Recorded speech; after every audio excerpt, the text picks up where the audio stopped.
état ya bakongo.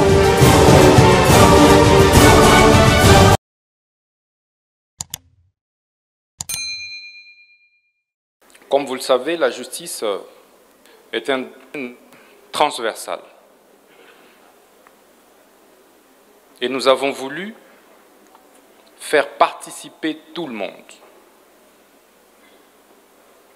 Contrairement aux États généraux de 2015, où des élites s'étaient rassemblées, réunies à Zongo pour réfléchir à la place du peuple.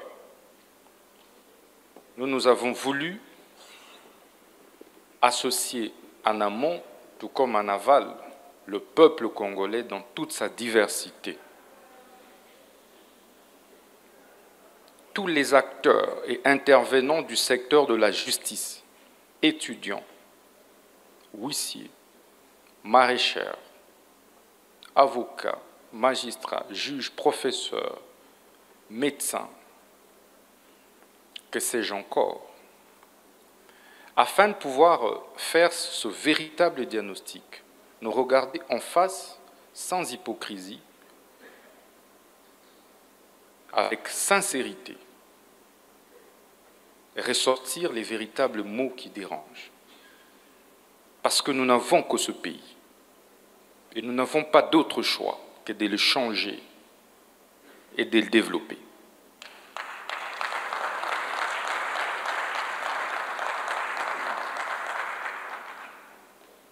Nous avons opté pour la méthode participative. C'est une méthode, comme tant d'autres. Et c'est ce qui a donné de la vitalité au débat. Et c'est cela la démocratie.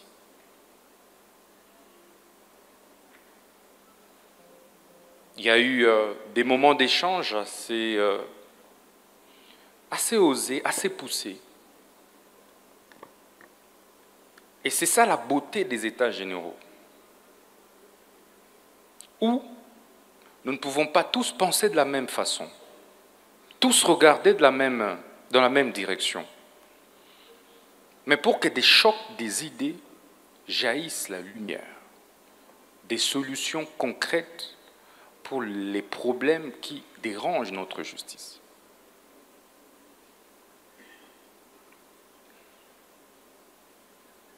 Je peux vous rassurer que Son Excellence, Monsieur le Président de la République, chef de l'État et magistrat suprême, est très satisfait du format du travail, est très satisfait de l'inclusivité des travaux.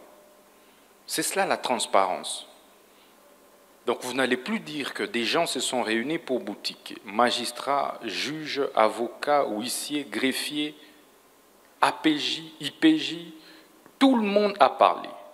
Je dis bien tout le monde a parlé. Tout le monde a parlé.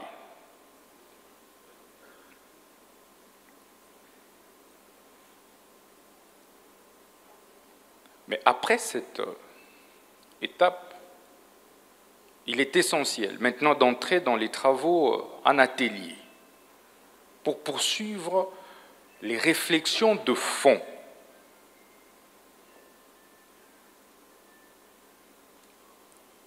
Pour déboucher sur des solutions consensuelles, sinon concertées,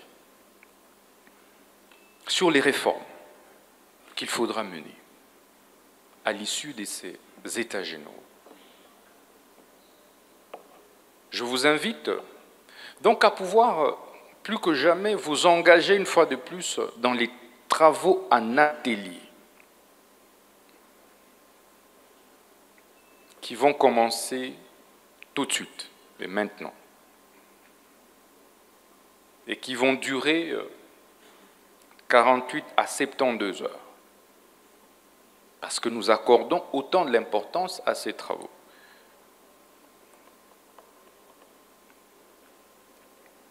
Vous allez vous identifier dans des commissions et nous allons amorcer ce travail ici et au fleuve Congo Hôtel. Et enfin, nous clôturerons nos États généraux Palais du Peuple. Donc la date initialement prévue pour la clôture a été décalée. Légèrement décalée pour vous permettre maintenant de réfléchir sur toutes les propositions qui ont été avancées ici. Je vous invite donc à pouvoir vous approprier ces états généraux de la justice. Pour ceux qui viennent de l'intérieur du pays, je vais vous demander de vous identifier. Faites-vous identifier pour que le comité organisateur puisse s'employer à pouvoir vous secourir. Ce sera difficile de donner tout. Parce que c'est la patrie d'abord qui nous réunit ici. Ce n'est pas l'argent d'abord, c'est d'abord la patrie. Et pour cette fin, je pense que vous et moi, depuis le matin, nous n'avons rien mis sous la dent. C'est cela le sacrifice pour la patrie.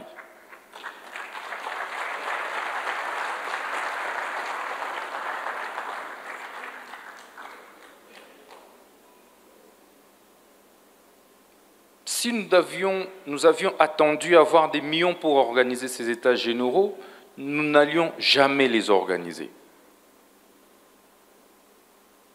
Donc il fallait avoir de l'audace et du courage pour pouvoir organiser ces états généraux dans les meilleures conditions que possible. Donc je demande votre indulgence pour éventuellement la modicité de la prise en charge. Et que pour le reste, vous puissiez considérer que c'est le sacrifice que vous consentez autant que nos soldats et militaires au front consentent pour la patrie.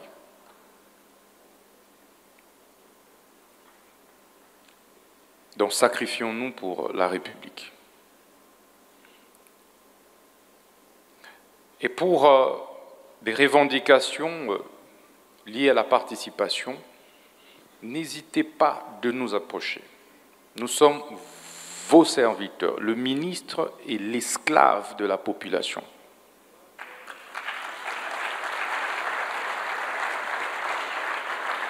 Le ministre est l'esclave des magistrats, l'esclave des avocats, des huissiers, etc. Je suis là pour vous. C'est pourquoi parfois vous vous levez, vous partez, mais je suis là du matin au soir. C'est cela le travail d'un esclave, d'une sentinelle. N'hésitez pas de nous approcher. Nous ne sommes pas venus pour nous affronter. Le temps des affrontements inutiles est révolu. Mettons-nous ensemble pour développer notre nation, pour redresser notre justice.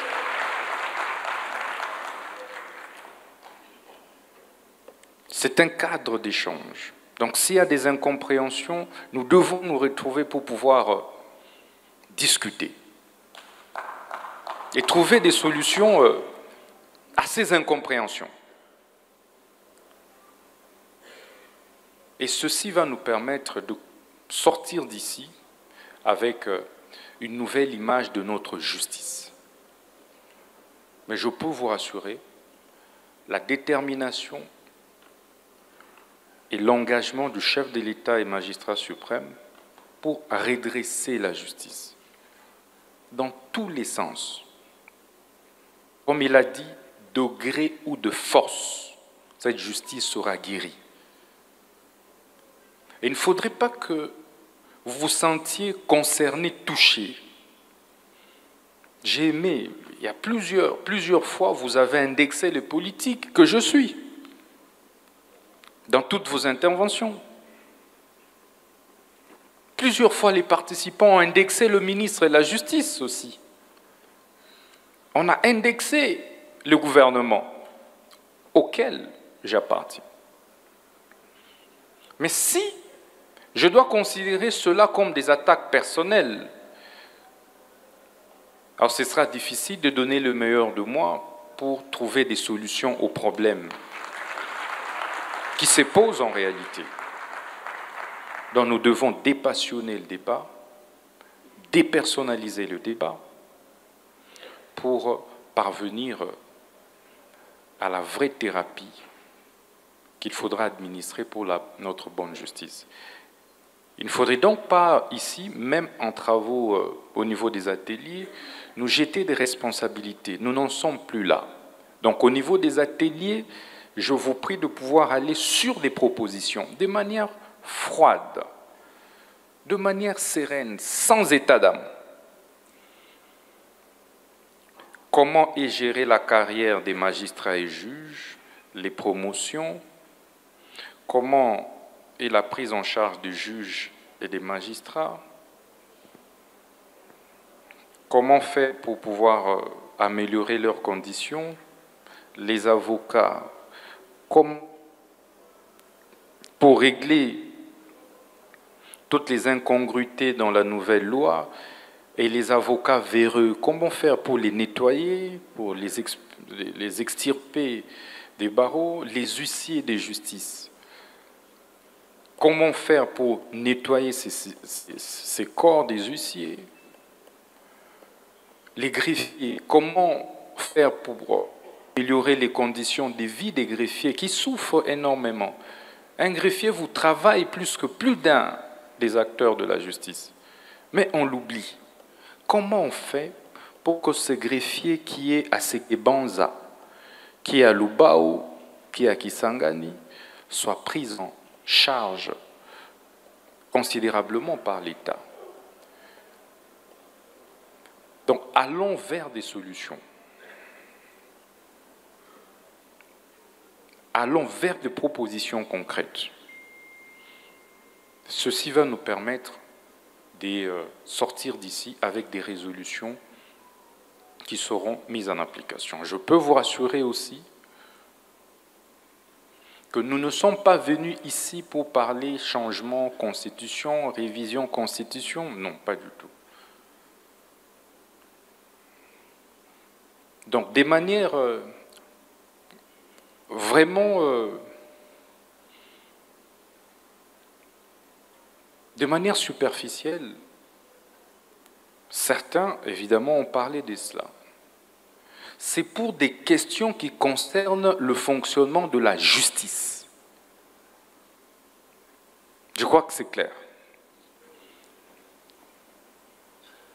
Qu'on disait, si réforme il y a, et chaque acteur l'a dit, ça peut toucher aux lois, ça peut toucher aux décrets, aux arrêtés, ça peut toucher aussi à la Constitution.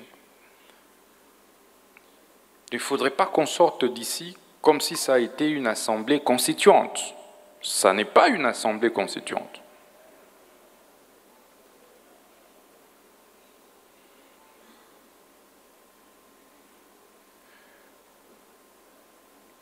Et enfin, c'est de vous mobiliser pour la clôture,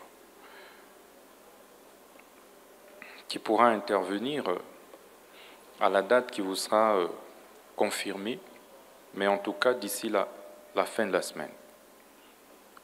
Je voudrais que nous puissions clôturer ces états généraux dans une ambiance bon enfant. C'est une première que des états généraux mobilisent autant. Et je remercie tous ceux qui ont participé.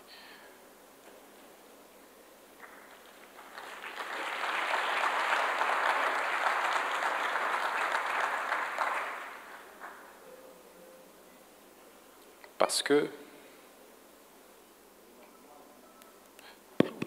normalement, vous avez dû abandonner vos multiples charges pour venir réfléchir, participer à la refondation de notre justice. Nous sommes en train, vous et nous, de refonder notre justice. C'est cela la vérité. Et cette refondation passe par vous. Vous êtes donc les héros de cette nouvelle justice en phase de refondation. Il faudrait qu'au sortir de ces assises, que vous et moi, nous ne puissions plus nous plaindre de la distribution de notre justice. Et c'est pourquoi nous allons veiller à mettre en place un comité de suivi et évaluation qui va intégrer tout le monde, toutes les parties prenantes, lequel comité aura pour vocation d'évaluer et de suivre l'exécution de chaque recommandation, pour nous assurer que chacune de vos recommandations soit exécutée. Parce qu'une chose est de réfléchir, de pondre des recommandations, une autre est de pouvoir les exécuter. Et ensemble, main dans la main, nous allons travailler pour pouvoir arriver à l'exécution de toutes les recommandations qui sont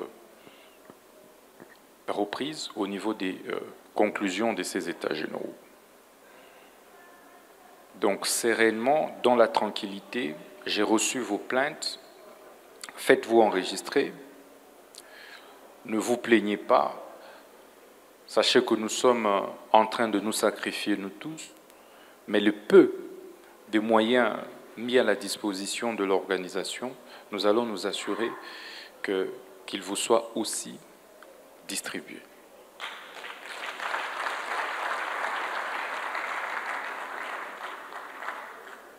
Encore une fois, merci. Je nous invite à aller maintenant commencer les travaux en atelier. Nous les poursuivons demain et après-demain. Et ensuite, nous allons devoir clôturer nos assises. Allons travailler dans un esprit vraiment de convivialité, de fraternité, dans un esprit de patriotisme. Mettons la patrie avant tout. Nous tous, nous allons passer. Je suis ministre de la Justice, je vais passer.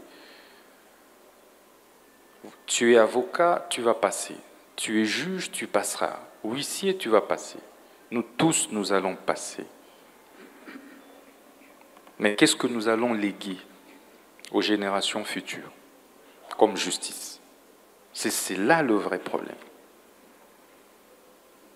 Donc allons au-delà des débats personnels, les ministres et les chefs des parquets, des magistrats. Non, non, c'est les procureurs qui est chef du ministre. Non, non. Allons sur des questions essentielles. Comment on règle les problèmes de notre justice de manière impersonnelle. Les nations qui se sont développées, et c'est cela ma méthode de travail. Ma méthode de travail est simple. Je pose des diagnostics clairs. Ça, c'est la malaria. Quels sont les produits qu'il faut administrer pour guérir la malaria? Il ne faut pas passer par des contournements. Ça, c'est la malaria, il faut la guérir. Et c'est tel produit qui est adapté pour la malaria. Vous n'allez pas commencer à chipoter. Non, c'est ça qui a détruit l'Afrique. Un diagnostic clair vous donne aussi une solution claire. Et vous avez la guérison. C'est ça les résultats. Mais lorsque vous faites mal votre diagnostic, ou qu'alors vous faites bien les diagnostics, mais vous biaisez les solutions, vous refusez de citer le problème, vous refusez de citer la vraie solution pour des raisons et des intérêts mesquins et personnels, alors vous avez tapé à côté du tout. Et nous allons continuer à tourner en rond, des états généraux en états généraux. Donc, ayons le courage, plus que jamais, de pouvoir nous lever. Réveillons-nous. Je disais, en Afrique de l'Ouest, vous avez des jeunes comme nous. Mais nous tous ici, nous applaudissons. Nous avons Ousmane Sonko sur nos téléphones. Nous avons Ibrahim Traoré de Burkina Faso sur nos téléphones. Mais Traoré à mon âge. Nous avons le même âge. Pourquoi ne ferais-je pas mieux pour que je sois aussi applaudi par les jeunes Congolais, par les magistrats congolais, par les avocats congolais. Il faut avoir de l'ambition. C'est quand on a l'ambition qu'on fait mieux. Quand on n'a pas d'ambition, on ne peut pas gouverner. On ne peut pas diriger. Et j'aimerais que chacun d'entre vous puisse s'interpeller. Comment nous pouvons faire pour que nous soyons aussi de modèles là où nous sommes? Il y a des meilleurs magistrats, des meilleurs juges que je connais. Moi-même, je suis fils d'un magistrat. Mon père retraité magistrat, mais sans aucune maison, après 40 ans, un haut magistrat, connu.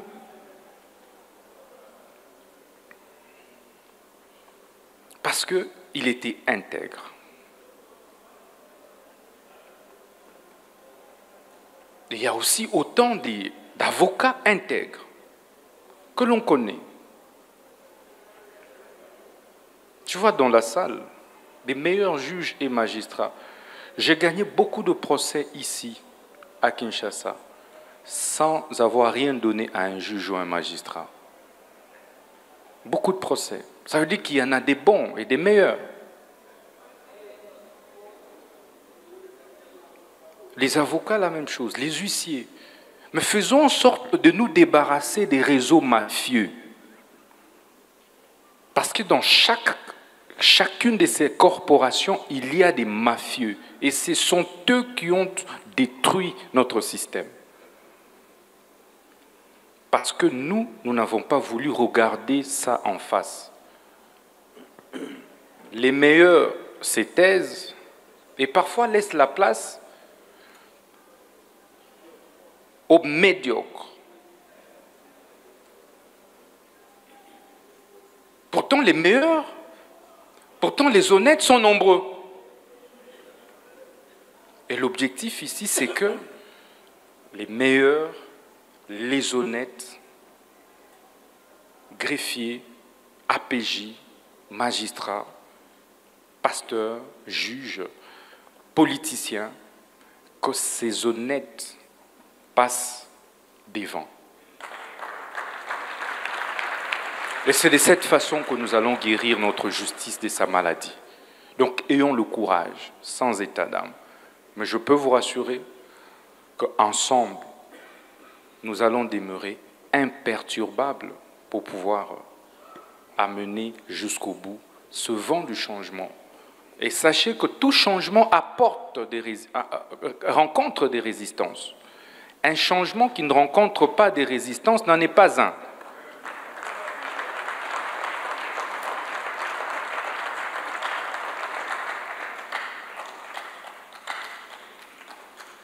Des réformes qui n'apportent pas des résistances n'en sont pas une. Ça veut dire que c'est des fausses réformes. C'est pourquoi, lorsque vous voyez parfois de la résistance, il ne faut pas forcément en vouloir à ceux qui résistent. Il faut plutôt les prêcher pour que, ensemble, nous puissions une nouvelle dynamique du changement. Le changement de notre système judiciaire, la guérison de notre justice, c'est maintenant, pas demain, c'est maintenant, aujourd'hui et maintenant. Il en va de l'avenir de notre pays. Voilà, mesdames et messieurs, distingués orateurs, l'appel au patriotisme que je voulais vous lancer. Tous passeront. Mais il ne faudrait pas que nous puissions laisser cette nation comme nos parents nous ont laissés.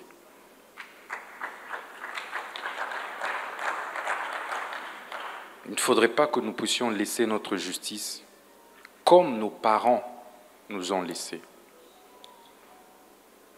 Parce que vous et moi, de cette génération, nous sommes victimes. Nous sommes victimes de quelque chose que nous n'avons jamais choisi. Nous n'avons pas choisi d'hériter de cette justice en cet état. Mais nous avons le choix de demeurer dans ça ou de changer. Ça maintenant, c'est nous, ça dépend de nous. Donc mobilisons-nous, levons-nous pour que, ensemble, nous puissions redonner de l'espoir, recréer la confiance entre le peuple et la justice.